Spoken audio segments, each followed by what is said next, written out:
Hi പ്രിയമുള്ള സുഹൃത്തുക്കളെ, പഹൽഗാം ഭീകരാക്രമണത്തില് കൊല്ലപ്പെട്ട 29 നമ്മുടെ സഹോദരങ്ങൾ, നമ്മുടെ രാജ്യത്തെ പൗരന്മാർ.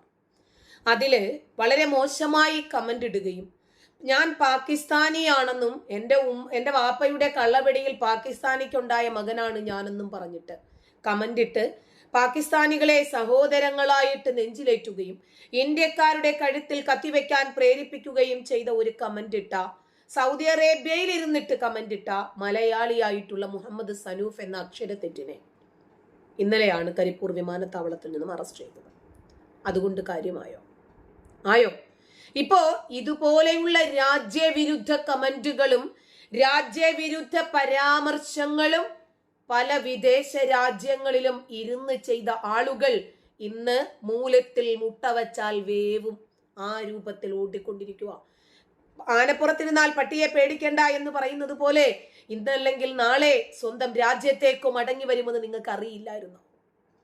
അതെ, നമ്മുടെ രാജ്യത്തെ അന്വേഷണ ഉദ്യോഗസ്ഥരെ അതുപോലെ നിയമ സംവിധാനങ്ങളെ എല്ലാം കാറ്റിൽ പറത്തി ഇവര് വിചാരിച്ചു എല്ലാ കാലവും വല്ല രാജ്യത്തും കിടന്ന് അങ്ങനെ അങ്ങോട്ട് പിഴച്ചു പോകാമെന്നാണ് വിചാരിച്ചത്. പക്ഷേ അടുത്തതായിട്ട് പിടിക്കപ്പെടാൻ ഞാൻ ആഗ്രഹിക്കുന്ന മൂന്ന് രത്നങ്ങളെ കൂടി ഞാൻ നിങ്ങൾക്കൊന്ന് പരിചയപ്പെടുത്തി തരാം. പഹൽഗാം ഭീകരാക്രമണം നടന്ന സമയത്ത് നമ്മുടെ രാജ്യത്തെ 29 ആളുകളെ നിക്കറൂരി അവരുടെ ലിംഗാഗ്ര ചർമ്മം ഛേദിച്ചിട്ടുണ്ടോ എന്ന് നോക്കി കൊന്ന റെസിസ്റ്റന്റ് ഫ്രണ്ട് എന്ന് പറയുന്ന തന്തയ്ക്ക് പറക്കാത്ത നാറികളെ അവരുടെ ശരീരത്ത് തൊട്ടുപോകരുത് എന്നും അവരോട് ഒരു രൂപത്തിലുള്ള പകയോ വിദ്വേഷമോ ആക്കരുതെന്നും വെച്ച് പുലർത്തരുതെന്നും അവരെ ആക്രമിക്കരുതെന്നും പബ്ലിക് ഒപ്പീനിയനിൽ വന്നിട്ട് പറഞ്ഞ വേറൊരു താത്താക്കുണ്ടത്തെയും കൂടിയുണ്ട്. അവളെയും അറസ്റ്റ് ചെയ്യണം. കാരണം ഇവരുടെയൊക്കെ പാകിസ്ഥാൻ മനോഭാവമാണ് നമ്മൾ മനസ്സിലാക്കുന്നത്. ഇവളാണ് ലവൾ. ഇന്ത്യക്കെതിരെ പാകിസ്ഥാൻ ഒരു അറ്റാക്ക് നടത്തിയല്ലോ, അപ്പൊ തിരിച്ചടിക്കണമെന്നാണോ ആഗ്രഹം? അല്ല. എന്തുകൊണ്ടല്ല? ലൈക്ക് നമ്മളെ ക്വാളിറ്റി നമ്മൾ കീപ്പ് ചെയ്യണമല്ലോ. അതേ നാണയത്തിൽ തിരിച്ചടിക്കുക എന്നുള്ളതല്ല. ലൈക്ക് ഭീകരവാദികള് അവരുടെ ബോധമില്ലായ്മ കാരണം ചെയ്ത കാര്യമാണ് ഇത്. അതിന് നമുക്കിടയിൽ വർഗീയത ഉണ്ടാക്കുക എന്നുള്ളതാണ് അവരുടെ ലക്ഷ്യം. അത് ഇവിടെ നടപ്പായാലും അവരാണ് വിജയിക്കുന്നത്, നമ്മളല്ല. പക്ഷെ എന്നാലിപ്പോ അവര് ചെറിയൊരു അറ്റാക്ക് നടത്തി, നമ്മളൊന്നും ചെയ്യാതിരുന്നു കഴിഞ്ഞാൽ അവർ ഇതിനേക്കാളും വലിയൊരു അറ്റാക്ക് നടത്തിയാലോ? ഇല്ല, എനിക്ക് തോന്നുന്നില്ല. അങ്ങനെയാണത് സംഭവിക്കാൻ തോന്നുന്നില്ല. നമ്മൾ ഇന്ത്യ കൊടുക്കേണ്ട മെസ്സേജ് നമ്മൾ ഒറ്റക്കെട്ടായിട്ട് തന്നെ അതിനെതിരെ നിൽക്കും എന്നുള്ളതാണ്. ലൈക്ക് ഹിന്ദു ആയാലും മുസൽമാൻ ആയാലും ക്രിസ്ത്യൻ ആയാലും എല്ലാവരും ഒറ്റക്കെട്ടായിട്ട് നിന്നാണ് ഇതിനെ പ്രതിരോധിക്കുക എന്നുള്ള മെസ്സേജാണ് ഇന്ത്യയിൽ നിന്ന് പോകേണ്ടത്. ഞാൻ മുമ്പ് ഇവരെ 3 പേരെയും കൂടി ചേർത്തിട്ട് ഇട്ടിരുന്ന ഒരു വീഡിയോ ആണ്. അതിനകത്ത് ആ ഇടയ്ക്ക് നിൽക്കുന്ന മുഹമ്മദ് സനൂഫ് എന്ന് പറയുന്ന കൊടും ഭീകരൻ മാത്രമാണ് ഇപ്പോൾ പിടിയിലായത്. മറ്റവളെയാണ് ഞാൻ ഇപ്പൊ കാണിച്ചത്, പാകിസ്ഥാനെ തിരിച്ചാക്രമിക്കേണ്ടതില്ല എന്ന് പറഞ്ഞ് കരഞ്ഞവൾ. ഇനി ഒരുത്തിയും കൂടിയുണ്ട്.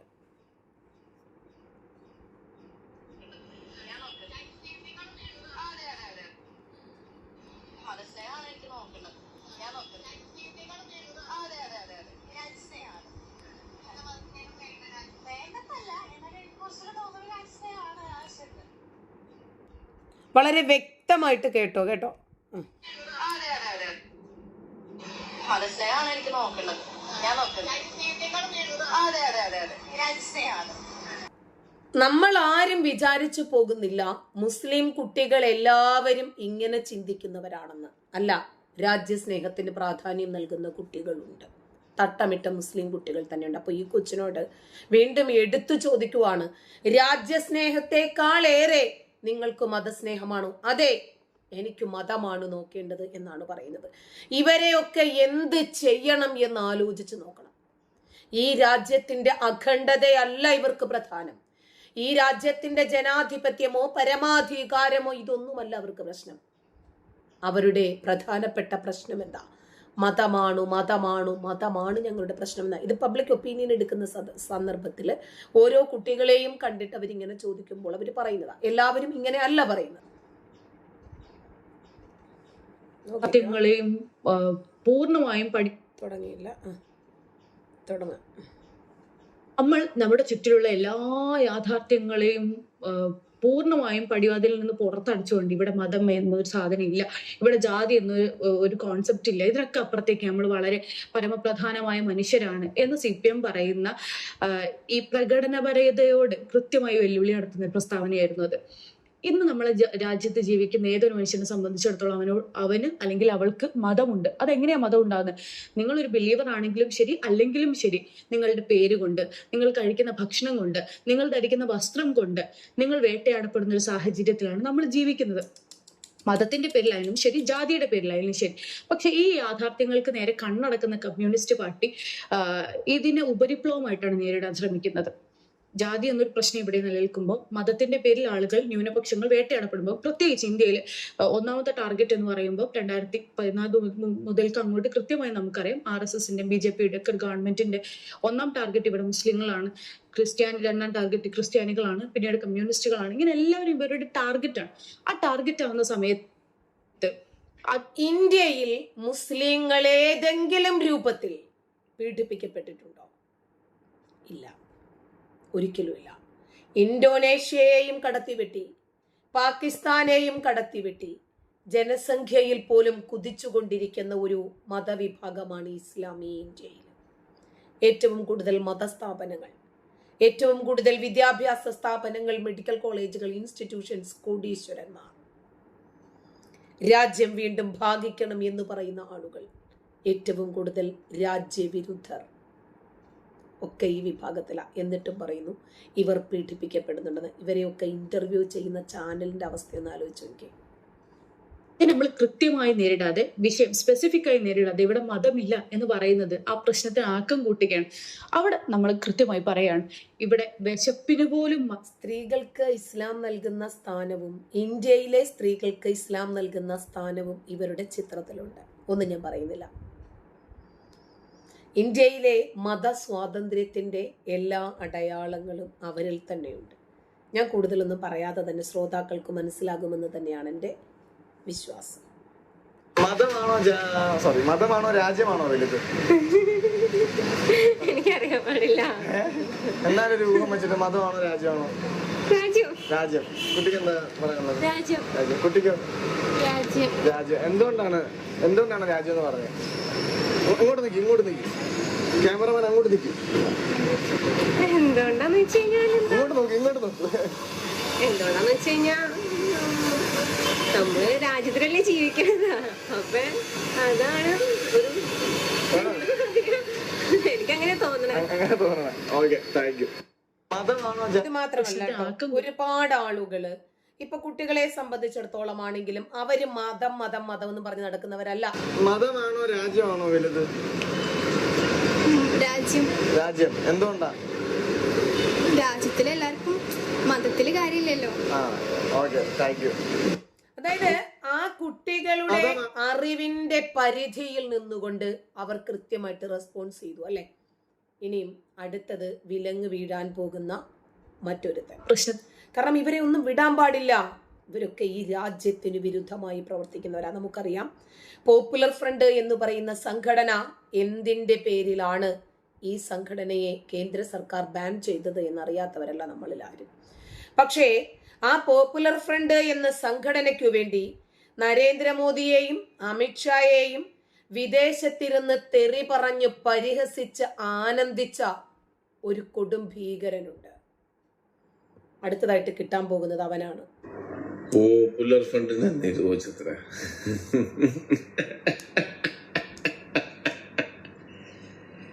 ഇത്രയൊക്കെ തലച്ചോറില്ലാത്ത ആൾക്കാരാണ് കേന്ദ്രത്തിലിരിക്കുന്നത്. പോപ്പുലർ ഫ്രണ്ട് എന്ന് പറഞ്ഞ ആ ഒരു വേർഡേ നിങ്ങൾക്ക് നിരോധിക്കാൻ പറ്റുള്ളൂ.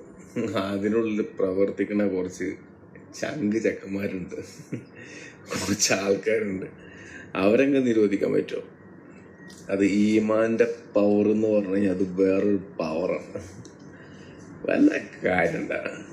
നിങ്ങളിപ്പോൾ അത് നിരോധിച്ചു, നിങ്ങൾ പണ്ട് എൻ്റെ നിരോധിച്ചു, എന്നിട്ട് ഇപ്പം എന്തുണ്ടായി? സംഖ്യകളെ കൂടി കിടന്നിട്ട് ആറുമാതിക്കാണ്. അതാ കഴിഞ്ഞ് എല്ലാം കഴിഞ്ഞ് ഇനി ഇവരെ ഒന്നും തൊടാൻ പറ്റില്ല, ഇനി ഇവരെ കൊണ്ട് ഒന്നും ചെയ്യാൻ പറ്റില്ല. അതെന്റെ പൊന്നു മക്കൾ, ആ പേര് മാത്രമേ നിരോധിച്ചിട്ടുള്ളൂ. അതിനുള്ളിൽ പ്രവർത്തിക്കുന്ന ടീമുകളുണ്ടല്ല, അവരൊക്കെ ജീവിച്ചിരിപ്പുണ്ട്. അതും കൂടി ആലോചിച്ചോണ്ടി. എന്തായാലും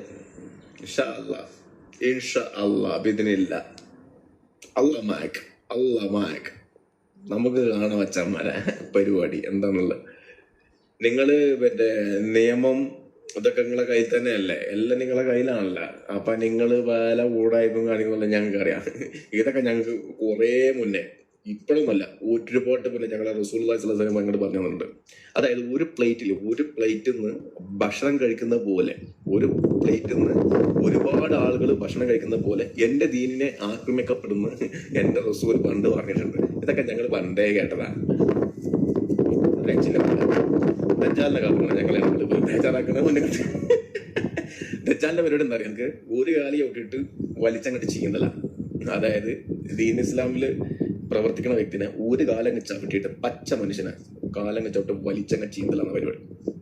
അപ്പൊ ഞങ്ങൾക്ക് ആ പേടിയില്ല. എന്തായാലും ഞാൻ മുസ്ലിം ലീഗ് പ്രവർത്തകരാണ്. എന്തായാലും പിന്നെ ഞാൻ ഈ വക കാര്യത്തിലൊക്കെ ഞാൻ STPക്ക് സപ്പോർട്ട് ചെയ്യും. ഈ മറ്റേ സംഘളയും മറ്റേ വീട്ടിലെ പരിപാടികൾ സോറിട്ട തമ്മാടത്തനം പറഞ്ഞാൽ ഒന്നും വിചാരിക്കണ്ട. കാരണം യുവന്മാർക്ക് ഇങ്ങനത്തെ റീപ്ലൈ കൊടുക്കാൻ പറ്റുള്ളൂ. അപ്പൊ അതുകൊണ്ട് പറഞ്ഞാണ്, ഇപ്പൊ നമ്മളൊന്നും മൂലത്തിൽ നിങ്ങൾ വീട്ടിലിട്ട് ഇളക്കാനൊന്നും നിങ്ങൾ ആരും വരാൻ നിൽക്കണ്ട. വന്നു കഴിഞ്ഞാൽ പൊന്നുകട്ടെ ഈ പറഞ്ഞ ദജ്ജാലിന്റെ പരിപാടി നമ്മൾ അങ്ങോട്ട് ചെയ്യും. അതായത് സാധാരണഗതിയിൽ മൂലത്തിൽ ഇവര് കിലോ കണക്കിന് ഗോൾഡാണ് കയറ്റാറുള്ളത്. ആ സമയത്ത് നിങ്ങൾ ഇങ്ങനെയൊന്നും കയറ്റി ബുദ്ധിമുട്ടരുത്, ഈർക്കിലൊന്നും കയറ്റല്ലേ, അതിലൊന്നും ഒരു കാര്യവുമില്ലാന്ന് തീർന്നിട്ടില്ല. കുറച്ച് ഭീകരവാദികളും കുറച്ച് ഭീകരവാദിനികളുമുണ്ട്. അവരെയും കൂടി നിയമത്തിന്റെ മുമ്പിൽ കൊണ്ടുവരണം. പേടിപ്പിക്കേണ്ടത് അവര് നമ്മളെയല്ല ഇനി പേടിപ്പിക്കേണ്ടത്. മോഡി അമിത്ഷാ പറഞ്ഞല്ലോ 1 ഇഞ്ച് പോലും പിന്നോട്ടില്ല. ഞാൻ അവസാനിപ്പിച്ചുകൊണ്ട് പറയുകയാണ്, മോദി ആ പറഞ്ഞ ഇഞ്ചുണ്ടല്ലോ, അമിത്ഷാ നിങ്ങളെ നിൽക്കുന്ന ഇഞ്ചുണ്ടല്ലോ, അത് നിങ്ങളുടെ അവസാനത്തെ ഇഞ്ചാണെന്ന് ഞാൻ കൊല്ലത്തിനെ നിർത്തി വെച്ചോട് പറയണം. ഇതിന്റെ പിന്നിലേക്ക് പോകാൻ നിങ്ങൾക്ക് ഇടമില്ല, നിങ്ങളുടെ വീട് പോയി സൂക്ഷിച്ചു എന്ന് അമിത്ഷായെ മോദിയെ നമ്മൾ വിളിച്ചു. ഒരു മുദ്രാവാക്യം വിളിച്ച് അവസാനിപ്പിക്കുകയാണ്. ഇസ്ലാമോഫോബിക് മുസ്ലിം വിരുദ്ധമാവാൻ ഇവിടുത്തെ സർക്കാരിന് പറ്റുമെങ്കിൽ അതേ മുദ്രാവാക്യമാണ് അവർക്കെതിരെ വിളിക്കേണ്ടത്, അല്ലെ?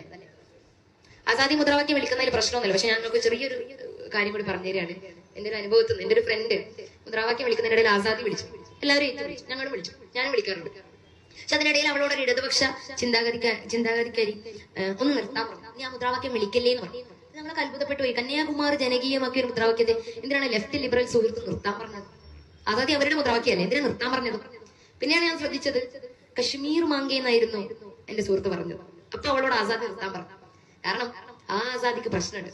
കശ്മീരിൽ നിങ്ങൾ ആസാദി എന്ന് ചോദിച്ചാൽ നിങ്ങൾ അപ്പം എടുത്തോണ്ടു. ഇവിടെ നിങ്ങൾ ആസാദി എന്ന് വിളിച്ചാൽ ഒന്നും ചെയ്യില്ല. നിങ്ങളൊന്ന് ആലോചിക്കണം, RSSനെതിരെ ഇരിക്കുന്ന സമരത്തിൽ അവരെ അസ്വസ്ഥപ്പെടുത്താൻ വേണ്ടി തെരുവിലേക്ക് ഇറങ്ങിയ നിങ്ങളുടെ മുദ്രാവാക്യം അവരെ അസ്വസ്ഥപ്പെടുത്തുന്നില്ലെങ്കിൽ പിന്നെ എന്തിനാണ് ആ മുദ്രാവാക്യങ്ങൾ? ആലോചിക്കണ്ടേ? അതുകൊണ്ട് ഞാൻ ഇസ്ലാമോഫോബിയെ ഏറ്റുവിളിക്കണം. അമിത്ഷാ തേരനാം, അമിത്ഷാ നിങ്ങളുടെ പേര് ഇസ്ലാമോഫോബിയ എന്നാണ്. ചെപ്പല ലിക്കർ, ചെപ്പല നക്കികളെ, നിങ്ങളുടെ പേര് ഇസ്ലാമോഫോബിയ എന്നാണ്. വിളിക്കില്ലേ?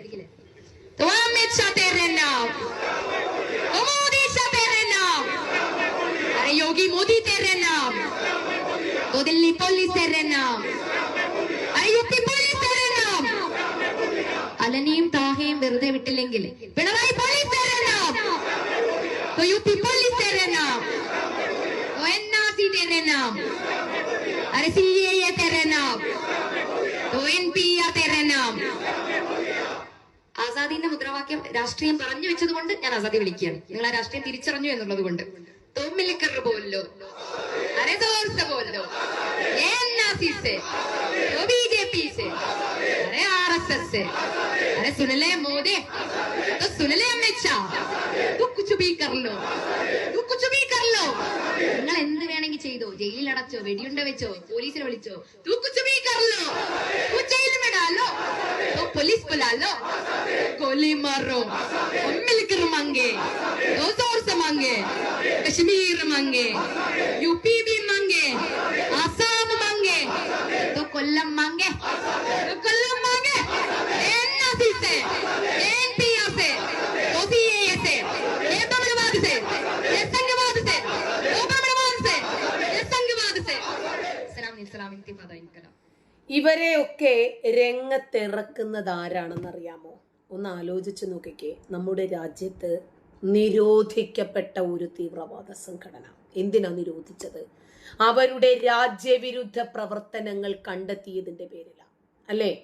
രാജ്യത്തെ വിവിധ ഭീകരവാദ സംഘടനകളുമായിട്ട് പോപ്പുലർ ഫ്രണ്ടിന് ബന്ധമുണ്ട് എന്നും ഐസിസ് പോലെയുള്ള ഭീകര സംഘടനകൾ, അന്താരാഷ്ട്ര ഭീകര സംഘടനകളിലേക്ക് നമ്മുടെ രാജ്യത്ത് നിന്ന് അനേകം ആളുകളെ, പ്രത്യേകിച്ച് കേരളത്തിൽ നിന്ന് അനേകം ആളുകളെ റിക്രൂട്ട് ചെയ്തു വീണ്ടും ചെയ്യാൻ ഇവർ ശ്രമിച്ചുകൊണ്ടേയിരിക്കുന്നു എന്നും കേന്ദ്ര സർക്കാർ കണ്ടെത്തുന്നു. ദേശീയ സുരക്ഷയ്ക്ക് ഇവര് ഭീഷണിയാണ് എന്ന് ആണ് കേന്ദ്ര സർക്കാർ കണ്ടെത്തിയത്. രാജ്യത്തിന്റെ ഐക്യം തകർക്കുന്നു, അഖണ്ഡത, സുരക്ഷ, മത ഇതരത്വം, അന്യമതസ്ഥരുടെ സുരക്ഷിതത്വം, ഇതിനൊക്കെ ഭീഷണിയാകുന്ന രൂപത്തിലുള്ള അക്രമ പ്രവർത്തനങ്ങളും കൊലപാതകങ്ങളും രാജ്യവിരുദ്ധ പ്രവർത്തനങ്ങളും രാജ്യം വിഘടിക്കുക എന്നതടക്കമുള്ള പ്രവർത്തനങ്ങളിൽ ഈ സംഘടനകൾ ഏർപ്പെട്ടു എന്നാണ് തെളിവുകളായത്. സംഘടനയുടെ ചില നേതാക്കൾ അക്രമവും ഭീകരതയും പ്രോത്സാഹിപ്പിക്കുകയും സമൂഹത്തിൽ വർഗീയ ധ്രുവീകരണം ഉണ്ടാക്കാൻ ശ്രമിക്കുകയും ചെയ്തു എന്നാണ് NIAയും EDയും കണ്ടെത്തിയത്. വിവിധ അന്വേഷണ ഏജൻസികൾ നടത്തിയ പരിശോധനകളിൽ അനേകം തെളിവുകളും ലഭിച്ചിരുന്നു. വിദേശത്ത് നിന്ന് മറ്റ് വഴിവിട്ട ബന്ധങ്ങളിലൂടെ സംഘടനയിലേക്ക് ഭീകര പ്രവർത്തനങ്ങൾക്ക് വേണ്ടി വലിയ രൂപത്തിൽ കോടികൾ ഒഴുകിയെന്ന് ED കണ്ടെത്തി. ഈ പണം രാജ്യവിരുദ്ധ പ്രവർത്തനങ്ങൾക്ക് ഉപയോഗിക്കുന്നുണ്ടെന്നും അന്വേഷണത്തിൽ തെളിഞ്ഞു. നിയമവിരുദ്ധ പ്രവർത്തനങ്ങൾ, പൊതുമുതൽ നശിപ്പിക്കൽ, കലാപങ്ങൾക്ക് ആഹ്വാനം ചെയ്യൽ, നിയമവിരുദ്ധമായിട്ടുള്ള പ്രവർത്തനങ്ങൾ സംഘടിപ്പിക്കുന്നു. ഇതൊക്കെ ഭരണഘടനയ്ക്കും രാജ്യത്തെ നിയമവ്യവസ്ഥയ്ക്കും വെല്ലുവിളിയായിട്ട് സംഘടന പ്രവർത്തിച്ചു എന്ന് NIA നിരീക്ഷിക്കുന്നു. ഇത്തരം ഗുരുതരമായിട്ടുള്ള കാരണങ്ങൾ കണക്കിലെടുത്ത് UAPA ചുമത്തുന്നു, അല്ലെ? അതുപോലെ 2022 സെപ്റ്റംബറിൽ കേന്ദ്ര സർക്കാർ ഈ പോപ്പുലർ ഫ്രണ്ടിനെയും അതിന്റെ അനുബന്ധ സംഘടനകളെയും നിരോധിക്കുന്നു. ഇതാണ് നമ്മുടെ രാജ്യത്ത് സംഭവിച്ചത്. ആ പോപ്പുലർ ഫ്രണ്ടിന് വേണ്ടിയിട്ട് വിദേശത്തിരുന്നിട്ട്